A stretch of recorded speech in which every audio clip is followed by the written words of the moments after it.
Hello,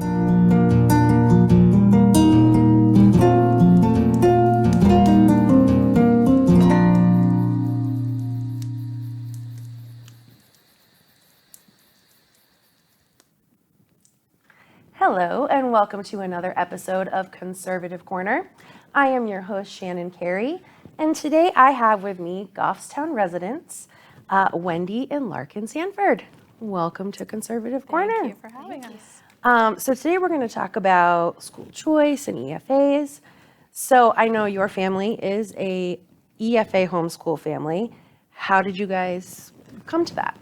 Yeah, so I'll give you a little backstory on our family. It started with my oldest, who is now in college. Mm-hmm. She started kindergarten and first grade in a public school, and then by second grade, we opted to homeschool her. And she continued that through elementary and middle school, and that was in North Carolina. So fast forward to 2017, and our family moved back to New Hampshire, settled in Goffstown. And at that point, it had been a pretty crazy year for us. I had lost my dad that year. We had gone through a pretty crazy move with trying to find a house. So homeschooling all four was not on my radar. My husband and I actually joke about that to this day, that, you know, I told him, I am not homeschooling all four, and it's too overwhelming. They're different ages, grades. I don't have it in me, and we now laugh about that now. But so yeah, we had to get the kids kind of settled in school. So Larkin started at Bartlett. My boys did a private kindergarten, and then they eventually ended up at Bartlett as well. And then fast forward to 2020, and of course COVID hit, and the kids started remote learning at that point. So that kind of gave us a first glimpse of what it could look like of homeschooling or schooling at home, all four kids.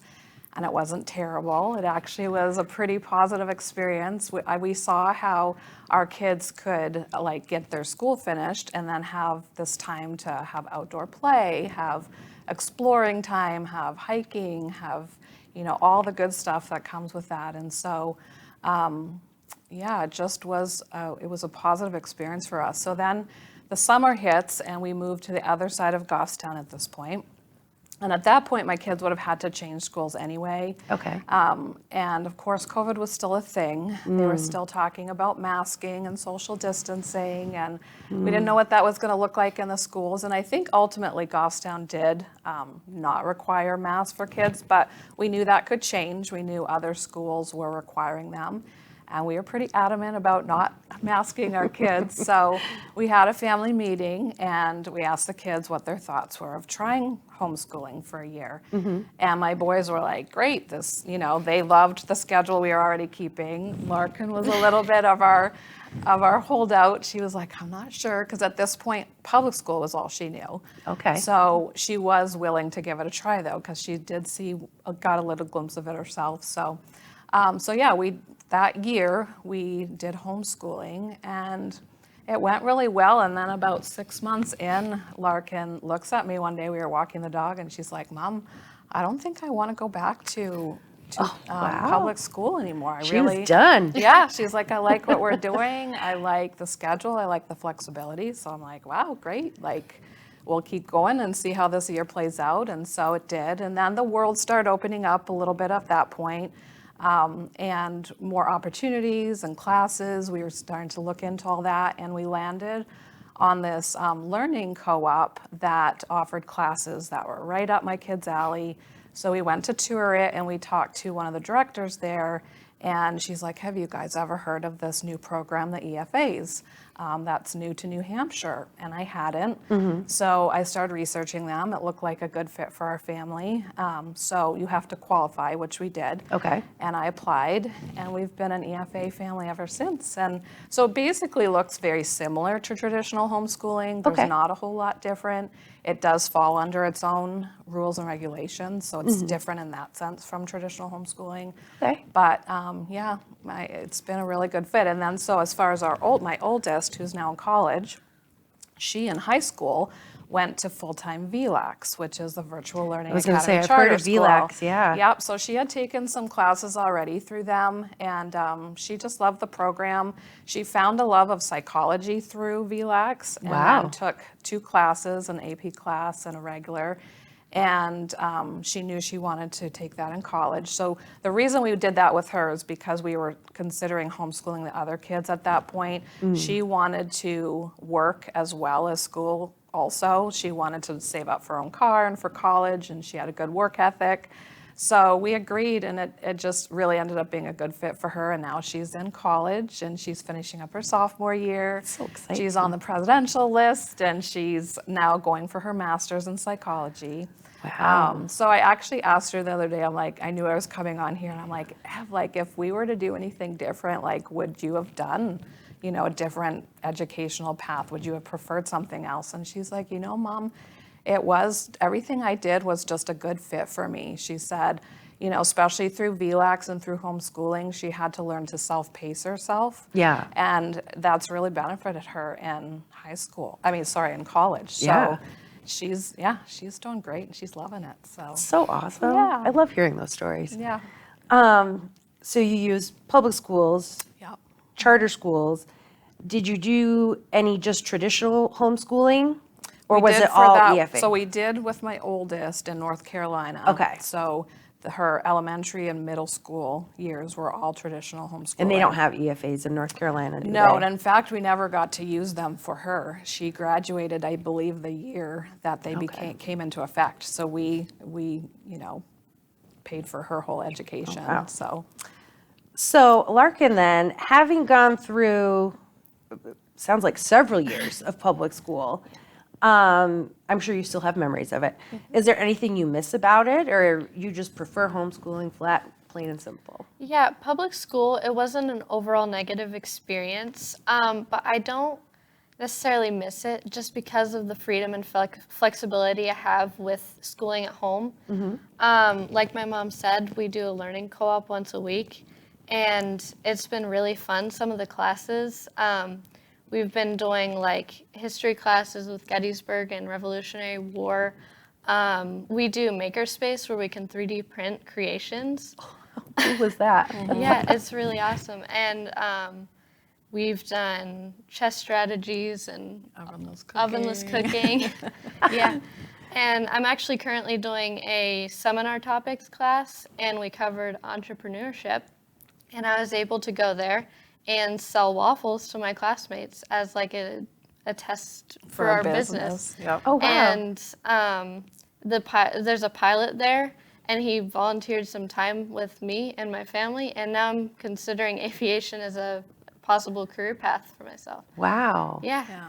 And so the co-op, like adding a co-op to how you homeschool, that kind of gives you an opportunity to get out and be social. And I mean, you guys are social Yeah. anyway. Yeah, I mean, we're involved in a bunch of different classes, but the co-op, they specifically we've chosen to do once a week. You can do it multiple days a week. But yeah, just had, like she mentioned, all these classes that just kind of are out of the box. Like, Yeah, yeah. My daughter's in Goffstown. I have nothing against Goffstown, but I know those are not course offerings. So yeah, that's pretty And we exciting. do all the traditional school as well. Yeah, but Yeah. it gives you the opportunity to have Right. those out of the Yeah. box Right. things. I'm also able to pursue like other interests like hunting. I took a hunter safety course with my dad, and we'll go hunting together, and then we'll come home and I'll do school, and he goes to work, and I don't have to be on the public school schedule. Yeah, and it just, especially for my boys too, I mean, boys have energy, they like to be outside, so we're able to do all that. They love fishing, so in the nice weather, like they'll get their school done and I'll take them to the lake and we'll go fishing. And so, I mean, I've just seen kind of a whole new world open up for my kids. Yeah. That they didn't have necessarily being in a school building for 8 hours a day, so. That's for sure. So EFAs are the educational freedom accounts. Right. Could you give a brief overview of how exactly they're used? I know it's not a blank check. Right. There's oversight to it. But how exactly do EFAs work? Okay, so the education freedom accounts are administered by the Children's Scholarship Fund, and it's basically the per pupil portion of the state education grants Okay. that get directed to the EFA family. And those funds go into a class wallet account, which is an online program that you can either direct towards a portion of your private school tuition, or in our case where we school at home, we can use it towards other classes, curriculum, books, technologies, supplies, all of that. And so each thing we purchase goes through a reimbursement situation, or you can purchase through the vendors within the program, and they have to be approved through the class wallet. So the CSF. So every transaction is Yeah. like looked at. Yeah, Okay, definitely. wow. So it's not a blank check at all. It's everything is monitored that way. And so if I buy curriculum and I use a vendor, it'll still have to go through an approval process through them. And then, so as that oversight is there. And also at the end of the year, to re-qualify for the program, we have to send in assessments for our kids or a approved portfolio. Okay. And so, yeah, it's a really well-managed system, and I think it's managed well and has good oversight, so. I know I've seen like in the news, a lot of states that are trying to implement these programs are actually looking to New Hampshire and how we do things. So I just didn't know, I'm like, you just say, I want to buy this and they let you, or they have to approve it. So if I buy something that needs to be reimbursed, I submit my receipts through them. Or like I say, if you purchase through one of their online vendors, that's another option, so. All right. Yeah.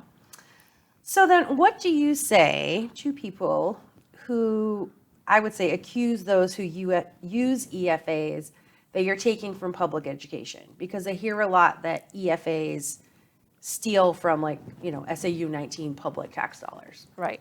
So like I mentioned, it is the state portion that gets directed to the EFA family. Local taxation still gets directed to the public school In this district. Yeah. Okay. So that's over 60% of local taxation that goes to the public schools, even though our children do not use any of the, the buildings or the administration or the expenses that come with that. Okay. And so it's only that smaller state portion portion. that gets directed to the family. So even though your kids are not in these buildings, you're still paying that portion. yeah, it's still through, Okay. through the local taxes, so. Okay. Now, I've watched several House sessions and several committee hearings where it's actually been stated that families who qualify and use EFAs are actually saving school districts money. Can you explain that logic of thinking? Yeah, I think, like I said, with how much is spent per New Hampshire student, which I believe is around 20,000, and our children not using the public schools, it's only the state portion that gets, covered, which I think is around 4,600 per EFA. It's not that much. Yeah, so it's a savings overall for a New Hampshire, like per student portion, so. Well, and you would think if you're still paying your district cost, even though your student's not here, it's almost like free money Right, to them, 'cause they don't have exactly. to educate your kids. Right, yeah. Okay, so Larkin, recently I saw you speak at a committee hearing Yes. at the State House. I think it was House Bill 1610. For someone so young, I thought you spoke really well. You articulated your points very clearly. Could you maybe explain to our viewers what House Bill 1610 was and why you chose to speak on it? Yeah. So HB 1610 was a House bill that went through the Education Committee, and it basically requires all students in New Hampshire to take the New Hampshire State Assessments. Okay. Prior to this, I'd taken a public speaking class, so I decided to speak against this bill. And it's really redundant because, like my mom said, we already take the approved test at the end of the year. So it's just adding one more on top of what we already do. So it's kind of over-testing students. And it also lumps all the educational pathways under one bill. And you can't do that because we have our own rules and regulations. So if you just lump them all together, that doesn't really make sense. And So a lot of people showed up. yeah, it was on like that 4 bill, overflow rooms, over 500 people. Wow. It was crazy. And afterwards, I had a meeting with my VLAX English teacher, and I told her that I went to the State House to speak, and I just thought it was so cool how supportive she was. She was like all for it. She thought it was really cool, and so I just thought that was so cool. And then she actually asked you to do a Oh, yeah, an argumentative argumentative essay on on it it. because she was. Yeah. And then ultimately the bill got killed on the House floor. So. Yeah, 0 recommendation Yeah. from the committee. Well, yeah, I mean, especially if you guys already have, if you already have to submit a portfolio or assessments, like I homeschooled my daughter for a year. And I mean, you have to keep track of stuff. Like the state wants to know what you're doing with your kid, which I'm not against. Yeah. But I listened to like hours of that testimony and I was like, man, they're really asking these families, after going through all these hoops, now we want you to go through this hoop. Yeah. And it was like, I agree. It seemed really redundant. And traditional homeschoolers have different RSAs than the Education Freedom Account families. And so it doesn't make sense to put everybody under one. Yeah. Well, I think bill. people also sometimes don't realize, like, if you're going to homeschool your kid, like, yes, you're picking the curriculum, you're deciding how your day is going to look, but there's still regulation to it. There's still things that are required of kids being And educated. I tell people at the end of the day, we all want our children to succeed. So that's the joy of what we're doing, is that if they're struggling in something, we can take more time on it. Or in my boys' case, they do well in math, so they're taking a one level up on that. So you can really structure your schedule to like work with each individual child, which and their strengths and Yeah, what they need for help sure. with. Yeah. So we've spoken about the oversight and regulations of EFAs. As an EFA homeschool family, which is different than the traditional homeschooling, do you think there should be more or less regulation? I definitely don't think more. I think the program is managed well. They do have good oversight over the class wallet system. They already do require us to send in assessments.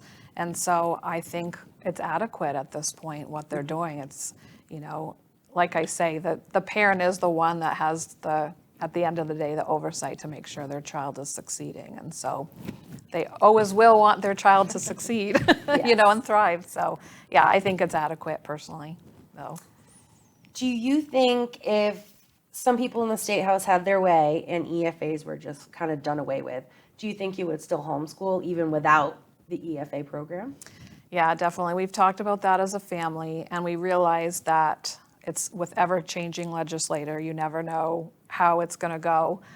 There's constantly EFA bills that come through the House. So we don't know if we're going to lose them next year or, but we continue to support our state reps and our senators that do value school choice and the EFA program.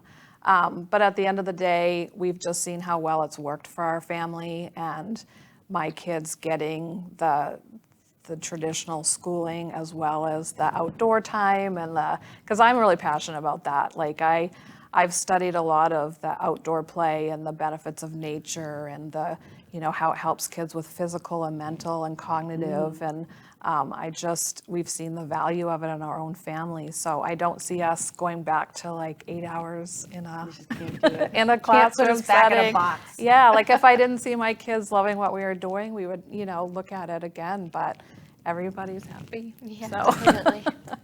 Well, you've given a lot of great information about EFAs and homeschooling.